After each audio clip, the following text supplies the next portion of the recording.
He agreed, and our appointment was yesterday. It didn't go badly, but it didn't go well either. He was very upfront with the therapist. He didn't try to mince words or refuse to answer questions. He told the man, they got to bond the entire pregnancy. That baby is made of their body. I can't compare to that. My work started at birth, and I wasn't there, so I don't feel like I ever got hired, if that makes sense. Yeah, he compared it to not having an employment contract. I get the metaphor, but I'm not sure how it translates to him not being able to bond. The husband insists that it has nothing to do with anything. He didn't care about what I am but how I did. The therapist was very focused on trying to help me understand, and I appreciate that. No complaints about him. I'm still completely in the dark, though, and my husband has started discussing choosing a lawyer. He says he wants a clean break before his daughter gets too attached. Likely final update, we have filed. I have taken daughter and moved back in with my parents, who aren't very happy about the divorce but are thrilled to have the chance to nanny daughter. Life was in stasis for about a week after my last post until father-in-law asked us to come for dinner. He informed me that his soon-to-be ex-husband, Ryan, had asked for help paying a lawyer. He had agreed with the requirement that we all sit down and have one last talk about the situation. He said he thinks that getting this over with would be best for daughter and me,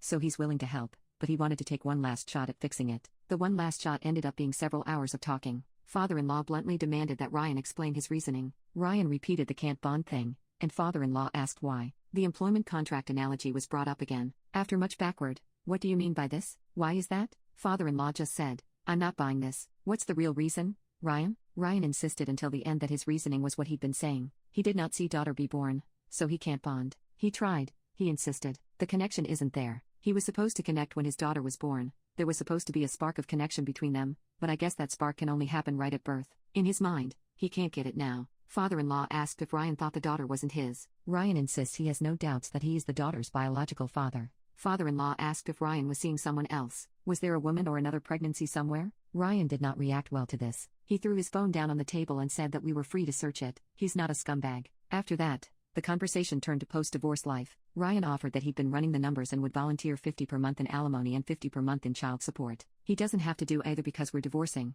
and he wants to cut all ties with the kid, but he wants to be fair. $50 in alimony? Whatever. I have a job and a roof over our heads. I don't need it. $50 in child support? That is a lot less whatever, but I'm refusing to stress about it. The court will handle child support amounts. I'm making myself not angry and letting them deal with it. After that comment, I tuned out most of father-in-law's attempts to talk sense into his son. I think that was when the coffin finally nailed itself shut. I started packing when we got home and went to my parents' house the next day. I'm no longer talking to Ryan. His lawyer talks to mine. We haven't spoken in almost 3 weeks. I don't think I need to tell you that he hasn't shown any concern for his daughter, but here I am anyway. The day after I got there, my sister kidnapped me to her place. We got very drunk, talked about everything, and I screamed a lot. I got most of it out of my system. After that, we had more drinks and watched terrible horror movies. I woke up the next day with a headache from hell but otherwise felt better than I had in a long time. My job can't transfer me. It's just my luck, but I've been promised a glowing reference, and I'm cashing out what little paid leave I have left to add to my savings. Father-in-law asked after the failed conversation if I would be cutting him off.